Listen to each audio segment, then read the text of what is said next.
السلام علیکم، میرا نام ندیم ہے اور میں فیصل آباد کا رہائشی ہوں۔ تو آج مجھے بڑے دکھ کے ساتھ یہ اپنا بیان جو ہے وہ ریکارڈ کروانا جا رہا ہوں میں کہ میری مسز کا ڈلیوری کیس تھا، تو چیک اپ کروانے کے لیے ایمرجنسی میں جو ہے نا وہ مجھے جانا پڑا الائڈ ہاسپٹل فیصل آباد میں۔ تو الائڈ ہاسپٹل فیصل آباد میں جب میں گیا تو تھرسڈے کو جو ہے وہ انہوں نے چیک اپ کیا، اسکین کیا تو میڈیسن لکھ دی اور انہوں نے کہا جی کہ 1 ہفتے کے بعد دوبارہ تشریف لے کر آئیں۔ تو میڈیسن لے کے ہم گھر آ گئے، تو اسی دوران جو ہے وہ دوبارہ طبیعت خراب ہوئی۔ تو سیٹرڈے کو ہم نے 19 جو ہے وہ اکتوبر کو دوبارہ 60 بیڈڈ ہاسپٹل کھوڑا والا میں مسز کو چیک کروایا میں نے۔ تو میڈم نے جو تھا وہ فوری طور پہ کہا کہ بچے کی لیکیج ہو رہی ہے، اپنا پانی کم ہو رہا ہے، تو آپ فوری طور پہ جو ہے وہ اس کو الائڈ ہاسپٹل شفٹ کروائیں، کیونکہ وہاں پہ نرسری کی سہولت بھی موجود ہے۔ تو ہم نے جو ہے وہ پیشنٹ کو فوری طور پہ ادھر شفٹ کروایا۔ تو وہاں پہ میڈم نے چیک اپ کیا اور وہاں پہ پیشنٹ کو ایمرجنسی میں جو ہے وہ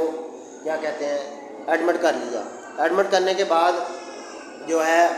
وہ پیشنٹ کو انہوں نے اپنا ریفر کر دیا فاطمہ وارڈ میں۔ اگر ایک پیشنٹ ایمرجنسی میں بھیجا گیا تھا تو ظاہری بات ہے اس کی کوئی نہ کوئی وجہ تو ہوگی، جو جس بنا پہ جو ہے وہ ایمرجنسی میں جو ہے وہ لیبر روم میں شفٹ کیا گیا کھوڑیاں والا سے الائڈ ہاسپٹل فیصل آباد میں۔ اس کے بعد جب پتہ چلا تو وہاں پہ 2 پیشنٹ موجود تھے، ایک آسیہ سجاد اور ایک آسیہ ندیم میری مسز۔ تو انہوں نے آسیہ سجاد کی بجائے آسیہ ندیم کو وارڈ میں شفٹ کر دیا، ٹھیک ہے، اور اس کو ساتھ میں اس کا پلان بھی کوئی نہیں تیار کیا گیا، ٹھیک ہے، اور اس کو ایسے ہی جو ہے نا وہ کسی کے ہاتھ اسٹاف کے ہاتھ بھیج کر وہاں پہ اس کی ایکسیپٹنس بھی کر لی گئی۔ تو بعد میں جب انکوائری ہوئی پتہ چلا تو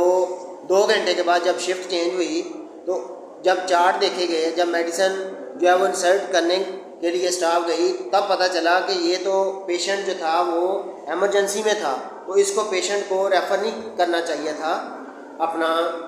فاطمہ وارڈ میں۔ تو وہ دوبارہ میم کے پاس گئی، وہاں پہ جو اپنا رجسٹرار تھی وہاں پہ، تو انہوں نے جو ہے اس کا پلان جو ہے وہ تیار کیا گیا اور پیشنٹ کو دوبارہ جو ہے وہ وہاں پہ شفٹ کیا گیا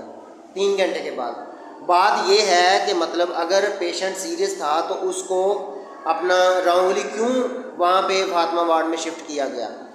اور دوسرا اس کے بعد فاطمہ وارڈ میں شفٹ کرنے کے بعد پیشنٹ کا اسکین کیا گیا، CTG کی گئی، تو پیشنٹ وہ جو اسکین بھی نارمل تھا اور CTG بھی جو دل کی دھڑکن تھی وہ بھی اپنا شو ہو رہی تھی۔ اس کے بعد پیشنٹ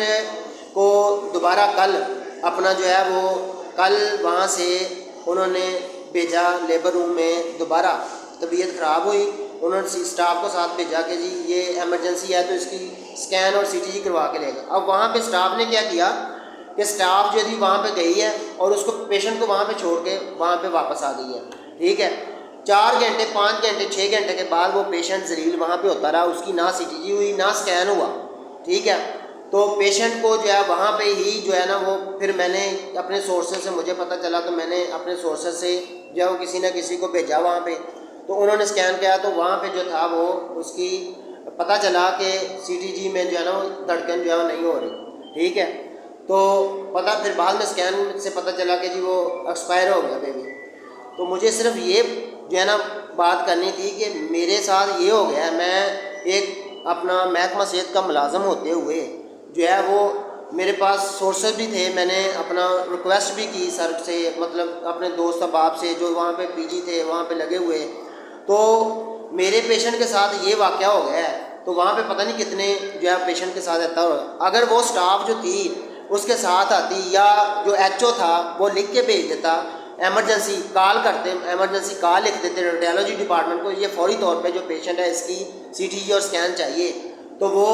3 گھنٹے جو 4 گھنٹے جب وقفہ تھا وہ وہاں پہ نہ ہوتا اور پیشنٹ کا جو میرا جو اپنا بیبی تھا نیو بارن جس کا ابھی وہ آنے والا تھا، ٹھیک ہے، اور آنے سے پہلے ہی جو وہ اپنا اس کی بین چڑھ گیا اس نیگلیجنسی کی، ٹھیک ہے۔ پراپر جب پیشنٹ شفٹ کرتے ہیں تو اس کی ایک پراپر پلان ہوتا ہے، ٹھیک ہے۔ جب کوئی ایمرجنسی ہو، جب ایمرجنسی لیبر روم میں تھا تو اس کو شفٹ ہی نہیں کرنا چاہیے تھا وہاں پہ. اگر شفٹ بھی کیا ہے تو کسی کو ساتھ بھیجتے، اس کا پراپر پلان تیار کرتے، ٹھیک ہے، پلان کر کے پھر بھیج دیتے. اس کے بعد پھر نیگلیجنسی کی، جو سٹاف کو ساتھ بھیج دیا اور وہ سٹاف چھوڑ کے وہاں پہ آ گئی، ٹھیک ہے، نہ کوئی پوچھنے والا ہے نہ کوئی دیکھنے والا ہے. اور کل مجھے 8 بجے جو بتایا جا رہا ہے کہ جی آپ کا بیبی ایکسپائر ہو گیا، ٹھیک ہے. اب مجھے یہ بتائے سرکاری ہاسپٹل میں، یہ الائڈ ہاسپٹل میں اتنی بڑی نیگلیجنسی، اتنا بڑا حادثہ پیش آ گیا ہے، کوئی پوچھنے والا ہی نہیں ہے. میڈم سی ایم صاحبہ کا تو ویژن ہے کہ لوگوں کو سہولیات پرووائڈ کی جائیں، تو میرا میڈم سے ایک ہمدردانہ ریکویسٹ ہے کہ یہ اعلیٰ سطح کی کمیٹی بیان کی جائے، بنائی جائے، جو اس سارے معاملے کو جو ہے انکوائر کریں. میرے ساتھ تو یہ معاملہ ہو گیا ہے، ٹھیک ہے، تو میں چاہتا ہوں کہ کوئی دوسرا بندہ جو ہے اس کی بینت نہ چڑھے. ادارہ سوچیں ضرور، یہ انسانیت ہے، یہ نیگلیجنسی ہے، ٹھیک ہے. یہ ہم لوگوں کو سہولیات دے رہے ہیں، بڑے دعوے کرتے ہیں کہ ہم یہ فلاں کر رہے ہیں فلاں کر رہے ہیں. میرے ساتھ یہ واقعہ ہو گیا ہے ایک ملازم ہوتے ہوئے محکمہ صحت کا، تو لوگوں کے ساتھ پتہ نہیں کیا کیا ہوتا ہوگا. مہربانی یہی ہے میری میڈم سی ایم سے، ہیلتھ منسٹر سے اور دوسرے اعلیٰ احباب سے یہ ہمدردانہ اپیل ہے کہ اس واقعے کی اعلیٰ سطح ایک انکوائری کمیٹی بنائی جائے، جو فائنلائز کرے، جو فیکچولائز کرے کہ اس کی کس کی نیگلیجنسی تھی، جس کی نیگلیجنسی کی بنا پر یہ سارا کچھ ہوا. ایک ماں 9 ماہ اپنے بچے کو پیٹ میں رکھتی ہے، اس کے اوپر کیا بیتتی ہوگی. خدا را سوچے ضرور.